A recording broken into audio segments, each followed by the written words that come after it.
आज के क्वेश्चन बहुत मोस्ट इंपोर्टेंट होने वाले क्वेश्चन है, जिसमें से बोर्ड पर एक क्वेश्चन लिखा गया है। इस क्वेश्चन को वो दो तरीके से बोर्ड एग्जाम में पूछ लेता है। किस तरीके से देता है? या तो आपको क्वेश्चन देगा 0 से पाई बटे 2 लॉग साइन एक्स डीएक्स बराबर माइनस पाई बटे 2 लॉग 2 सिद्ध कीजिए। यह बना देगा क्वेश्चन 0 से पाई बटे 2 लॉग cos x dx बराबर माइनस पाई बटे 2 लॉग 2 सिद्ध कीजिए। दोनों में से कोई सा भी एक क्वेश्चन आपको बनाकर दे देगा। या आपको ऐसे भी क्वेश्चन पूछ सकता है, ये वाला 0 से पाई बटे 2 लॉग साइन x dx का मान ज्ञात कीजिए।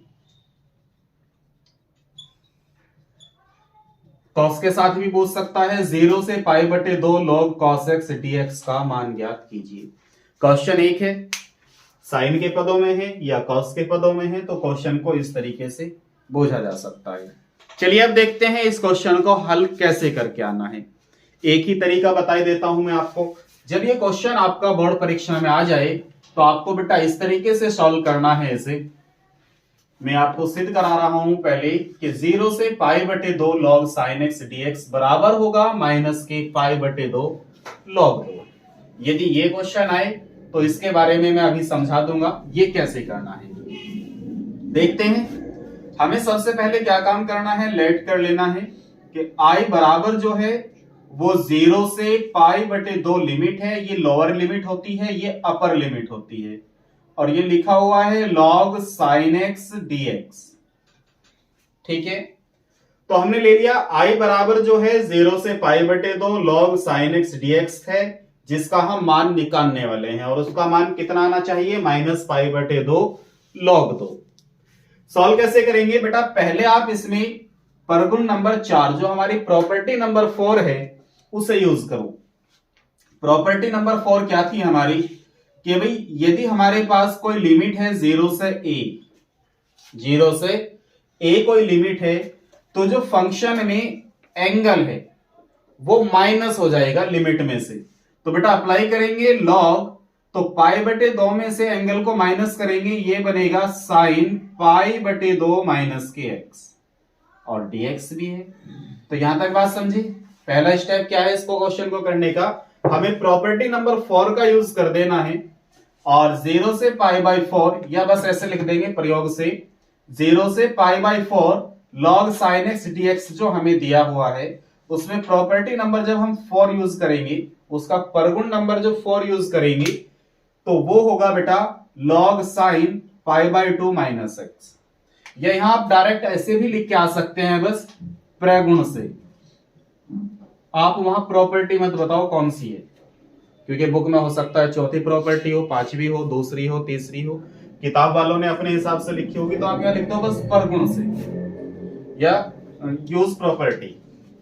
तो प्रॉपर्टी कौन सी हुई मैं बता देता हूं आपको। 0 से a यदि लिमिट है और हमारे पास में कोई फंक्शन है, तो उस फंक्शन में जो x है वो माइनस हो जाएगा लिमिट से। कहां से? लिमिट से। बात समझ में आ गई बेटा कौन सी प्रॉपर्टी यूज हुई? 0 से a लिमिट है, हमारे पास में एक फंक्शन है fx, तो जो x है ध्यान रखना है, x जो है हो सकता है वो t की फॉर्म में हो सकता है वो किस y की फॉर्म में हो, तो यहाँ x है तो वो लिमिट में से क्या हो जाएगा, माइनस हो जाएगा। मतलब आपको यदि अंदर साइन x लिखा हुआ मिला और आपको यहाँ पे कोई प्रॉपर्टी यूज करनी है, सपोज दैट यही प्रॉपर्टी यूज करनी है, तो वो ये ऐसे यूज होगी, साइन a माइनस एक्स। ऐसा नहीं करना कि a माइनस साइन एक्स कर दो, तो ये गलत हो जाएगा। क्या हो जाएगा? ये गलत हो जाएगा। तो ये बात तो समझ गए हमें प्रॉपर्टी को यूज कैसे करना है। आगे देखते हैं क्वेश्चन में। क्वेश्चन जो है हमारे पास में आगे, जब हम सेकंड स्टेप के बाद थर्ड स्टेप पे बढ़े, लिमिट थी 0 से पाई बटे 2। लिमिट कितनी है बेटा? 0 से पाई बटे 2। यहां लॉग है हमारे साथ में। अब sine pi by 2 minus x बना, sine pi by 2 minus x. आप जानते हो कि साइन 90 माइनस थीटा जो होता है वो क्या होता है बेटा? कॉस थीटा होता है। तो साइन पाई बाई 2 भी तो 90 होता है, 90। तो sine pi by 2 minus theta equal to क्या होगा? Cos theta. तो हम आसानी से कह देंगे कि यदि साइन π/2 माइनस थीटा लिखा हुआ है तो वो क्या बन जाएगा, कॉस थीटा। तो यहां पर है साइन π/2 माइनस थीटा, तो ये बन जाएगा cos theta, means cos x dx। यहां तक तो बात आप सब समझ गए होंगे बेटा, कोई दिक्कत यहां तक? एक एक चीज को बड़े ध्यान से समझो, बड़े ध्यान से। कॉपी पेंसिल लेके बैठो, क्वेश्चन को कॉपी भी करते रहो, और यदि सॉल्यूशन कर सकते हो इससे आगे तो सॉल्यूशन करते रहो बेटा। अब आपको क्या काम करना है कि ये हो गई हमारी इक्वेशन नंबर 1 और ये हो गई हमारी इक्वेशन नंबर 2, समीकरण नंबर 1, समीकरण नंबर 2। ठीक है जी। अब हमें क्या काम करना है, समीकरण फर्स्ट और सेकंड जो है हमारे पास, इन दोनों को जोड़ लेना है क्वेश्चन को सोल्व करने के लिए। तो थर्ड स्टेप में हमें इस तरीके से, जहां हमने प्रॉपर्टी नंबर 4 का यूज करा, क्यों जोड़ रहे हैं, क्योंकि हमें दिखाई देगा कि आने वाले उसमें एक फॉर्मूला बन के तैयार होगा। वो फॉर्मूला क्या होगा अभी समझोगे आप। आई और आई कितना बना, 2i। ठीक है। अब 0 से π/2 की लिमिट के साथ log sin x था, log sin x, इसके साथ प्लस हुआ है बेटा, चाहो तो आप इन्हें दोनों को ऐसे ही लिख लो, dx के साथ प्लस किया 0 से π/2 log cos x। एक एक चीज को बड़े ध्यान से देखो। अब क्या काम करो, इस लिमिट को एक कर लो, ऐसे भी तो लिख सकते हैं 0 से π/2 log sin x plus log cos x, और कॉमन में क्या आ गया इसका, dx। ऐसे समझो भाई, दोनों में से जो कॉमन बन रहा है, एक तो 0 से π/2 लिमिट एक साथ आ गई, अब dx आ गया जी, बचा क्या, यही तो बचा बस, log sin x plus log cos x। अब log की अपनी भी शर्त होती है।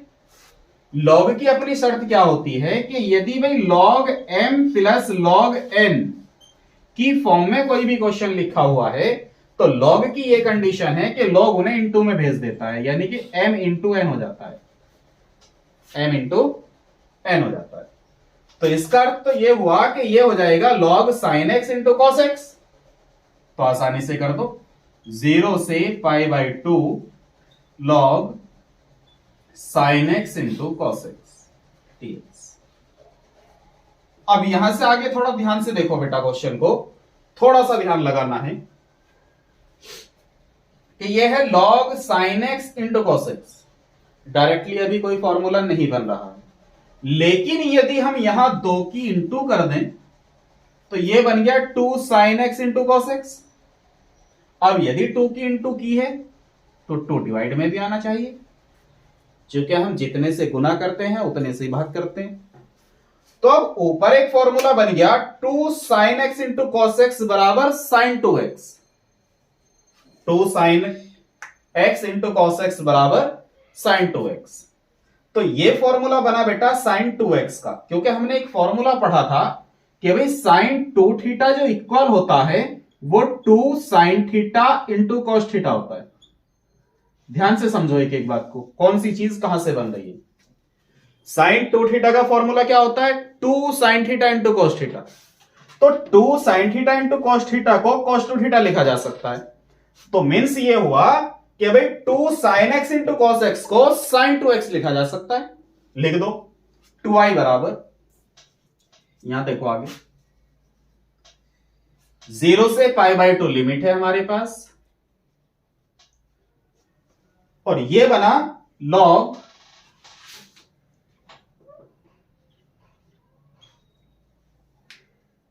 sin 2x अपॉन 2, क्योंकि 2 sin x into cos x क्या, sin 2x, और अपॉन में क्या है इसके 2 dx। अब log की जो एक शर्त और है उसे भी समझ लेते हैं कि यदि log के सामने कोई form log m upon n के रूप में है, तो वो जो नीचे वाली डिजिट है उसको log के साथ माइनस में भेज देता है।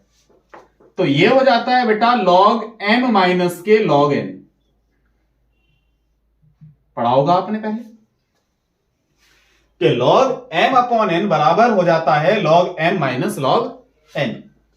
तो सेम यहां पर अप्लाई हो रहा है, log sin 2x अपॉन 2 है, तो ये हो जाएगा हमारा log sin 2x plus log 2। बात समझ में आई? और लिमिट है हमारे पास 0 से पाई बटे 2, 0 से पाई बटे 2 क्या हो जाता है बेटा? ये माइनस, तो यहां साइन माइनस का आएगा। किसका आएगा? माइनस का।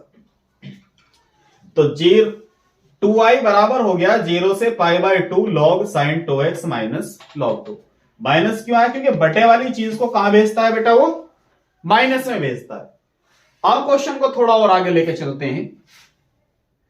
तो ये बना बेटा 2i बराबर, इंटीग्रल को दोनों के साथ भेजो, 0 से पाई बटे 2 log sin 2x dx minus log 2 constant है, बाहर ले लो, 1 का dx रह गया बेटा। लिमिट है 0 से पाई बटे 2, लिमिट है 0 से पाई बटे 2। अब यहां से आगे क्या सॉल्यूशन होगा? यहां से आगे बेटा ऐसे करेंगे, ध्यान दो कि ये है बेटा 2x और 0 से पाई बटे 2 लिमिट है हमारे पास। तो यहां हम लेट कर लेंगे कि भाई 2x जो है वो t है। अब हम इसका सॉल्यूशन करने वाले बेटा, ये तो कंप्लीट हो गया, ये तो कंप्लीट हो गया। अब हम सॉल्यूशन करने वाले हैं इसका, कि इसकी वैल्यू क्या आएगी, क्योंकि क्वेश्चन ये तो चूं का तू आ गया ऐसे का ऐसा ही भाई, log sin 2x और यहां था log sin x। तो अब इसका सॉल्यूशन क्या बनेगा, इसे किस तरीके से सॉल्व करेंगे इस बात को समझो। 2x को t ले लिया, तो यहां से बना बेटा, जब हम t पुट करते हैं समाकलन के क्वेश्चनों में, इंटीग्रल के क्वेश्चनों में जब हम t पुट करते हैं तो उसका क्या कर लेते हैं हम? डिफरेंशिएशन। क्यों करते हैं? क्योंकि क्वेश्चन सारा का सारा अब t की टर्म में जाएगा, t के पदों में जाएगा। अब t के पदों में जाएगा तो dx का मान तो निकाल लो कितना होगा। तो dx का मान निकालने के लिए हम इसका डिफरेंशिएशन कर देते हैं। अब डिफरेंशिएशन करेंगे, डिफरेंशिएशन करेंगे विद रेस्पेक्ट टू x। तो 2 इंटू एक्स का डिफरेंशिएशन 1 बराबर dt बटे dx, मीन्स dx बराबर आया बेटा dt बटे 2। यहां तक कोई प्रॉब्लम? अब हमने log sin 2x को t मान लिया, ये भी t हो गया, dx की वैल्यू आ गई dt बटे 2। अब देखना यह है कि लिमिट तो ये x के लिए है और हम क्वेश्चन को कहां कन्वर्ट कर रहे हैं? t में। तो लिमिट भी तो हमारी t के टर्म में होनी चाहिए। तो अब हम क्या काम करेंगे कि इसकी लिमिट को t की टर्म में निकाल लेंगे, कितनी आएगी भाई? ये लिमिट तो x के लिए है और क्वेश्चन को कन्वर्ट कर रहे हैं हम t के पदों में, तो अब लिमिट भी कहां होनी चाहिए? t के पदों में। तो t के पदों में जब लिमिट निकालेंगे, क्योंकि जब x बराबर 0 है, x बराबर कितना है? 0, तो यहां से निकालेंगे बेटा लिमिट, जो हमने t पुट किया है, t बराबर कितना लिया हमने? 2x। तो x के स्थान पे जब हम लोअर लिमिट रखेंगे तो हमें लोअर लिमिट का पता चलेगा। x की वैल्यू 0 है तो 0 रखी तो ये बना 0, तो मींस लोअर लिमिट तो रहेगी 0। x के पहले इस पे जब हम लोअर लिमिट रखेंगे तो लोअर लिमिट आएगी। अब हम यहीं पर x के स्थान पर जब अपर लिमिट रखेंगे, अपर लिमिट अब की बार कितनी है? पाई बटे 2, तो अपर लिमिट आएगी t बराबर 2 गुना, यहां पे रखेंगे बेटा, यहां पे 2 गुना x कितना बन गया आपके? पाई बटे 2। इससे ये खत्म, कितना बचा बेटा? पाई। तो t के लिए अपर लिमिट जो बनी वो बनी पाई और लोअर लिमिट कितनी है? 0। लोअर लिमिट कितनी है? अब क्वेश्चन को हम ऐसे करेंगे कि 2i बराबर लोअर लिमिट कितनी बनी बेटा? 0, और अपर लिमिट कितनी बनी? पाई। अपर लिमिट कितनी बनी? पाई। आगे देखो, क्वेश्चन को चेंज किया t के टर्म में, तो ये बना log sin t into dx का मान कितना आया? dt बटे 2, dt बटे 2। कोई दिक्कत बेटा? माइनस में है हमारे पास log 2, 1 का समाकलन, 1 का इंटीग्रल क्या होगा? x, और लिमिट है 0 से π/2। हो लिया क्वेश्चन। क्वेश्चन का एंड है बेटा, बस यहां तक बात समझ में आ गई होगी। यहां तक किसी को कोई दिक्कत हो बताओ बेटा? नहीं है। आगे चलेंगे जब हम, ये है बेटा हमारे पास 2i, 2 बाहर ले लेंगे इसका, अंदर बचा हमारे पास 0 से पाई log sin t into D T minus log 2। यहां पर लिमिट रख देंगे, रखने में हम पहले अपर लिमिट रखते हैं, माइनस लगा करके लोअर लिमिट रखते हैं। तो x के पहले इस पर अपर लिमिट रखी π/2, फिर लोअर लिमिट रखी 0। अब ये वाली वैल्यू है 0 से पाई, यहां पे कितना log sin t। तो यहां पर एक प्रॉपर्टी यूज कर दो आप कि यहां पर हमारी लिमिट थी बेटा π/2। तो क्या इस लिमिट को π/2 बनाया जा सकता है? यहां पर कितनी लिमिट है? π/2। तो क्या कोई ऐसा तरीका है कि इस लिमिट को हम π/2 बना लें? अगर हमने ये लिमिट π/2 बना ली तो जो वैल्यू 0 से π/2 log sin x की होगी, वही वैल्यू किसकी होगी? 0 से π/2 log sin t की होगी।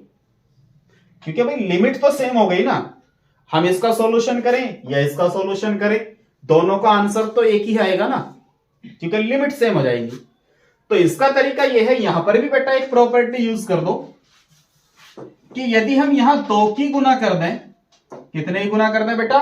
2 की, तो ये लिमिट हाफ हो जाएगी, 0 से π/2 हो जाएगी। कितनी हो जाएगी? 0 से π/2।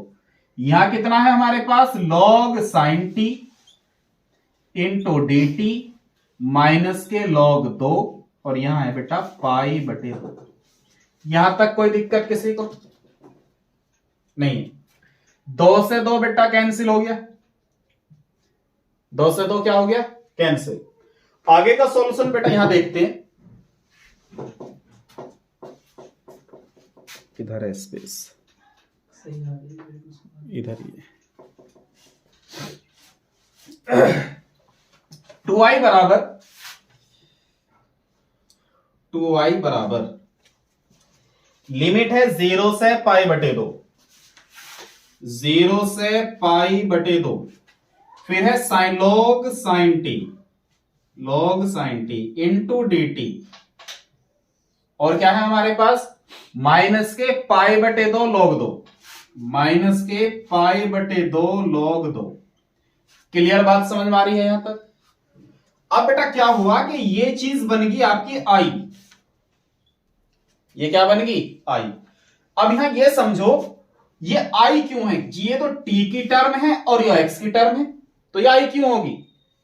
आप थोड़ा सा सोचो कि यदि हमारी लिमिट 0 से पाई है, π/2 है, अब यहां पर log sin x लिखा हो या log sin t लिखा हो, और लिमिट इसकी 0 से π/2 हो, या 0 से π/2 लिखा हो और यहां पर थीटा हो, log sin थीटा। तो भाई जब लिमिट काम करती है, ये डी थीटा ये dx, लिमिट जो काम करती है वो तो इसके एंगल पे काम करेगी ना। कहां काम करेगी? एंगल पे। अब यहां x की वैल्यू कितनी बन रही? π/2। t की वैल्यू कितनी बन रही? π/2। थीटा की वैल्यू कितनी बन रही? π/2। तो जब लिमिट इक्वल है तीनों की, तो वैल्यू भी तीनों की क्या जाएंगी? इक्वल जाएंगी। तो इसलिए 0 से π/2 log sin t भी वैल्यू क्या होगी? जो 0 से π/2 log sin x की होगी। और 0 से π/2 log sin x को क्या मान रखा हमने? i। तो इसका मतलब ये भी क्या बन गया? i। क्या बना बेटा? i। और माइनस में कितना? π/2 log 2। इधर कितना है? 2i। ये i इधर जाएगा तो 2i माइनस i बराबर में क्या बचा? π/2 इंटू log 2। 2i में से एक i गया, क्या बचा बेटा? i बराबर में आया माइनस π/2 log 2। अब i क्या माना था हमने? 0 से π/2 log sin x। तो इसका अर्थ यह हुआ कि 0 से π/2 log sin x dx की जो वैल्यू होगी वो -π/2 log 2 होगी। बेटा क्वेश्चन कैसा समझ में आया? कोई प्रॉब्लम क्वेश्चन में? कहीं आपको समझने में परेशानी आई? अगर आप इस बात को देखना चाहते हैं कि यहां 2 की मल्टीप्लाई क्यों की गई थी, तो ये बेटा एक परगुण होता है कि यदि हमारे पास कोई लिमिट है 0 से 2a कोई लिमिट है और यहां कोई भी फंक्शन है, यहां कोई भी फंक्शन है, तो आप क्या काम कर सकते हो, शुरू में 2 की मल्टीप्लाई करके 0 से a लिमिट बना सकते हो।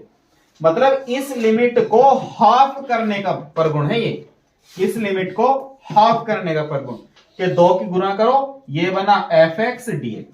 बात समझ में आई? यहां पर कौन सा परगुण यूज हुआ? यहां लिख सकते हो आप साइड में, परगुण से, प्रॉपर्टी से। बात समझ में आ गई बेटा?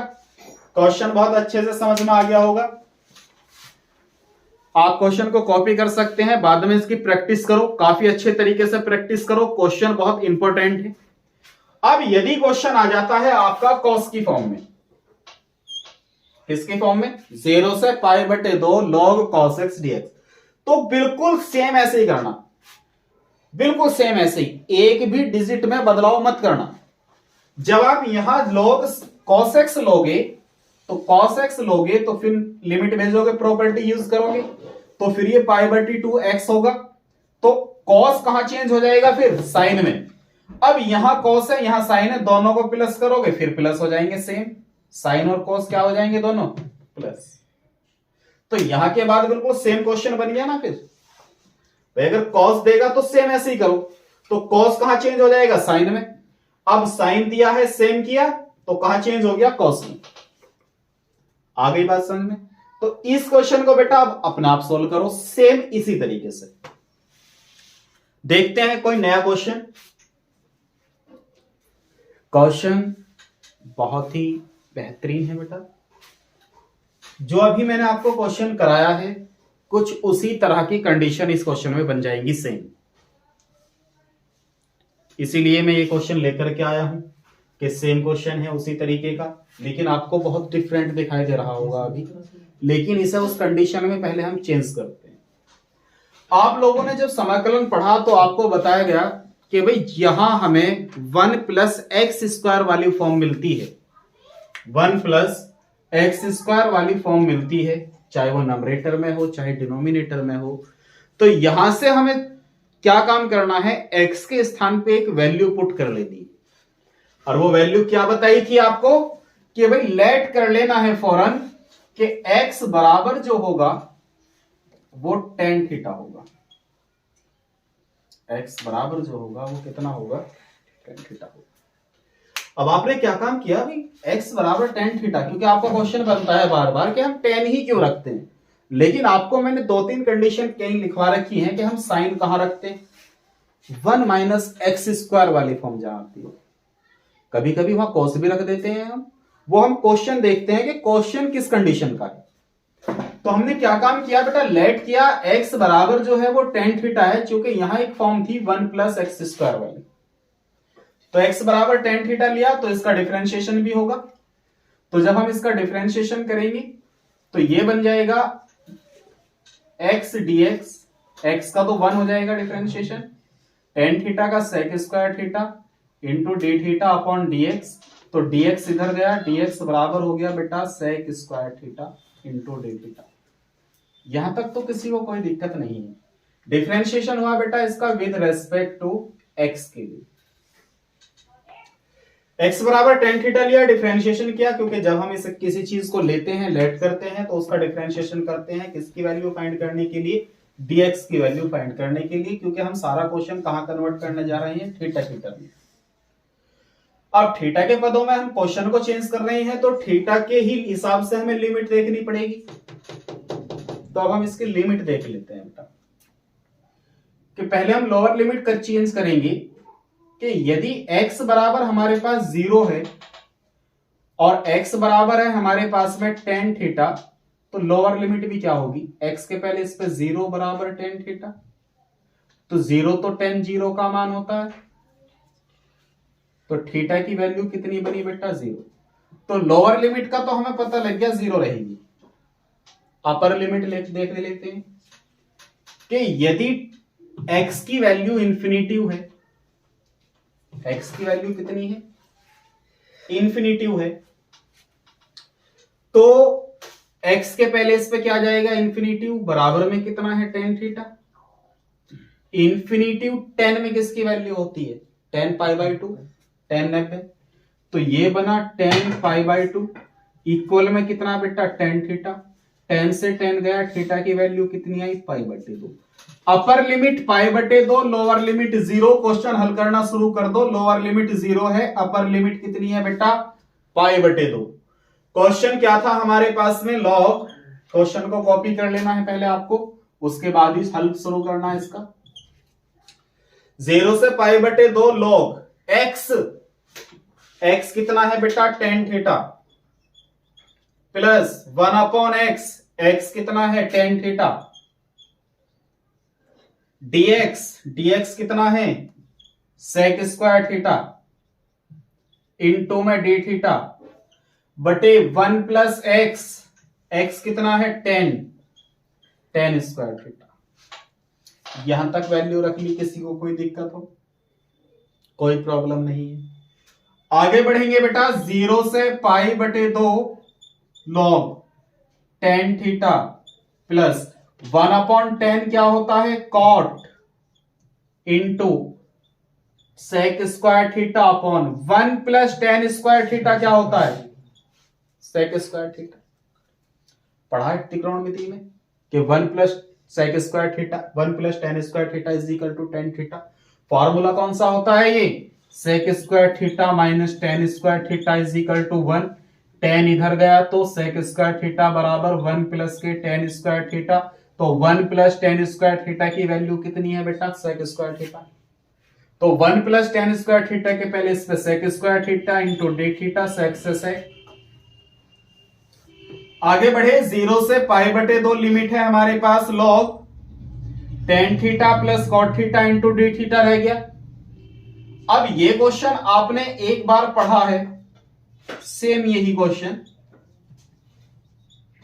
कि 0 से π/2 लिमिट है log tan theta plus cot theta d theta की वैल्यू क्या होगी।